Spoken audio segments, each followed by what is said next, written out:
सरकार की श्री हनुमंत लाल जी महाराज की श्री सदगुरुदेव भगवान की सब संत भगवान की श्रीमद् भागवत महापुराण की श्री व्यासी महाराज की शुकाचार्य भगवान की श्री परीक्षित जी महाराज की जय जय श्री राम जय जय श्री सीता अनंतानंद ब्रह्मांड नायक जगत जगदीयंता सर्वेश्वर अकारण करुणावतार सर्वशुभ रमन्ति योगिनो यस्मिन् सत्यानंदेचला समस्त योगी रमणीय रघुनंदन राघवेंद्र सरकार तड़ित विरिंद पीतांबरधारी आनंद कंद ब्रजेंद्र नंदन श्याम सुंदर तेरी बांगवी मूर्ति प्रत्यक्षा वर्तते हरे भगवान की परम मंगलमयी वांगमयी सप्तमयी मूर्ति श्रीमद् भागवत महापुराण आज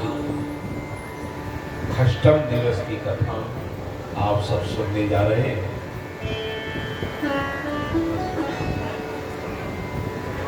कल के पूर्व संग सबने श्री के राज पूजन का प्रसंग श्रवण किया। भगवान श्याम सुंदर ने देवराज इंद्र की पूजा बंद करा दी और गिरिराज की पूजा प्रारंभ कराई। देवराज इंद्र की सम्मान को समाप्त नहीं करना चाहिए, पर देवराज इंद्र के अंदर जो देवत्व का अभिमान है उस अभिमान को गोविंद समाप्त करना चाहिए। संस्कृत मूल शूल प्रद त्याग उत्तम अभिमान भजहु राम रघुनायक ही कृपा सिंधु भगवान।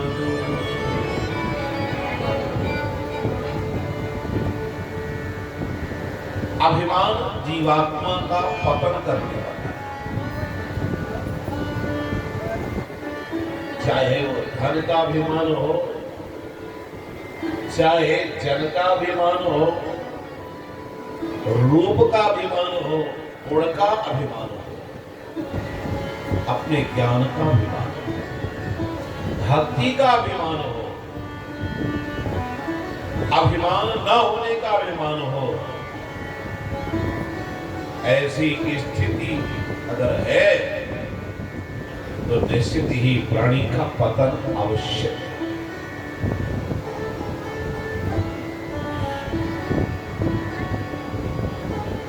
देवराजेंद्र ने अपने सेवक से पूछा, मेरी पूजा कार्तिक मास अमावस्या को हुआ करती थी, किंतु अब की बार नहीं हुई, कारण क्या है? सेवक ने कहा, आपके स्थान पर श्री कृष्ण के कहने पर सारे ब्रजवासियों ने गिरिराज की पूजा प्रारंभ कर दी। देवराज इंद्र तो एकदम आग बबूला हो। प्राणी अपनी कमी नहीं देखता है, दूसरे की कमी को देखना प्रारंभ करता है। अमुक ने मेरे साथ ऐसा क्यों किया? अगर उसे अपनी कमी का एहसास हो जाए कि सामने वाले ने मेरे साथ ऐसा क्यों किया, तो दुनिया में किसी का दोष दिखाई ही नहीं देगा।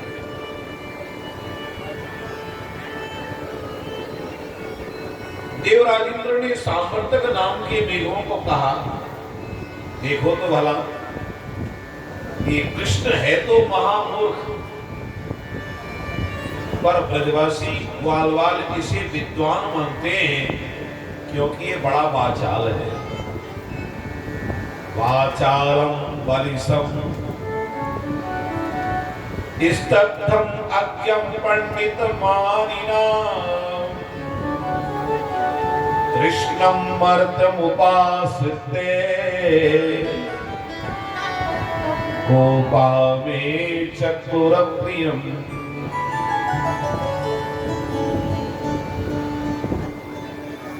निश्चित ही अब ये सब मरने वाले हैं। जाओ सारे ब्रज को जल से निमग्न कर दो। सारे ब्रजवासी चल पड़े। बड़े जोरों से हवाएं चलने लग गई, मूसलाधार जलवृष्टि होने लग गई। गोपा गोप्यस्य सीतार्ता गोविंदम शरणं ययुः। सारे गोवृंद, सारी गोपियां, सारी गायें, सारे ब्रजवासी ठंडी के मारे कांपने लग गए। कांपते हुए गिरिराज हरण भगवान श्याम सुंदर के पास पहुंचे। भगवान, हम सबके प्राण जाने वाले हैं। श्याम सुंदर ने कहा, चिंता करने की आवश्यकता नहीं है, मैं हूं ना। जीव को भय शोक तब तक है जब तक जीव भगवान की शरण में नहीं चला। भगवत शरणागति ग्रहण करते ही उसके जीवन का सारा शोक समाप्त होता है। लिखा है भागवत जी में, तावत भयम द्रविड़ के सुहृद निमित्तम शोकस्पृहा परिभवो विपुलस्य लोभा यावन्नमेत सद्वग्रह आर्ति मूलम यावन्न तेन्द्रिमवयं प्रवणीत लोका। जीवात्मा के अंदर शोक, मोह और भय तभी तक है जब तक वो भगवान के पास नहीं गया। जाते ही उसका शोक दूर हो गया, मोह दूर हो गया, क्योंकि आनंद सिंधु परमात्मा की उसे प्राप्ति होगी।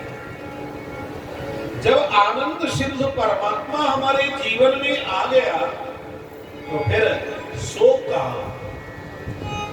शोक तो सर्वथा समाप्त हो जाएगा। इसलिए हर प्राणी को भगवत शरणागति के अनुकूल आचरण करना चाहिए और भगवत शरणागति ग्रहण करना चाहिए। ये सुख प्राप्त करने का सबसे श्रेष्ठ उपाय है। सुख कैसे प्राप्त होगी? सुख कैसे प्राप्त होगा? भगवत शरणागति से। भगवान ने कहा, चलो गिरिराज के पास।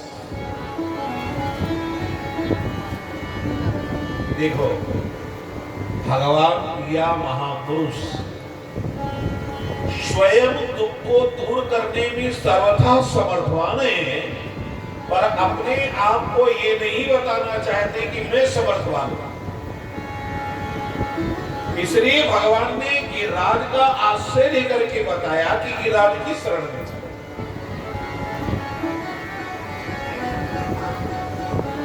और जाते ही ठाकुर जी ने देखते देखते अपने कंष्टका उंगली के नखाग्र में गिरिराज को धारण किया। दधार लीलया कृष्ण छत्राग्निव बालका। 7 कोस के लंबे लंबे चौड़े पर्वत को कैसे धारण किया, जैसे कोई छोटा सा बच्चा छत्राक बने कुकुर मुत्ते को ऊपर की ओर उठा करके फेंकते हैं। जो व्यक्ति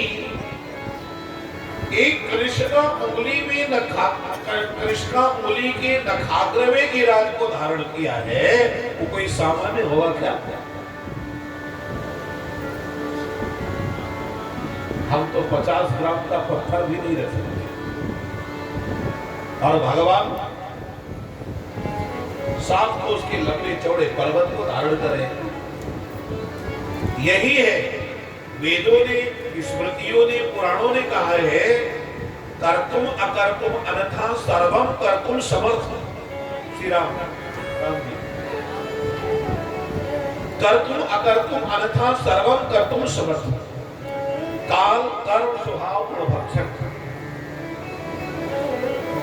यानी सब कुछ करने में अगर समर्थवान है तो केवल वो परमात्मा, उसकी अतिरिक्त कोई दूसरी सत्ता नहीं है कि समर्थवान हो।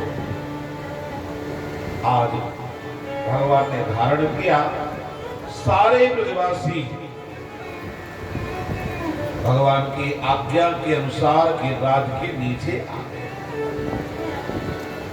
चारों तरफ से शेष नाग परकोटा लगाए बैठे हैं, जल की एक बूंद अंदर न जाने पाए। देवराज इंद्र जल वृष्टि करवा रहे हैं, पर जल का कोई प्रभाव नहीं है।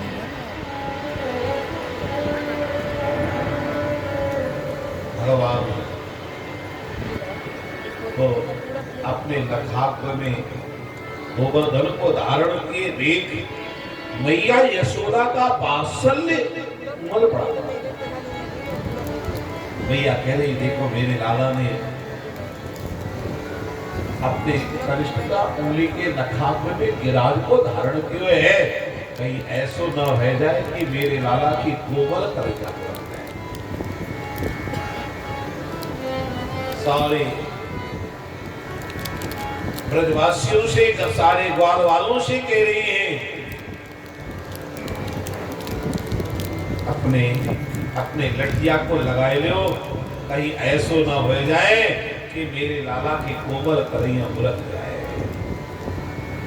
अरे नक में गिरवर लीनो धारे, कन्हैया मेरो वारो, नक पर गिरवर लीनो धारे, कन्हैया मेरो, नक पर गिरवर लीनो धारे।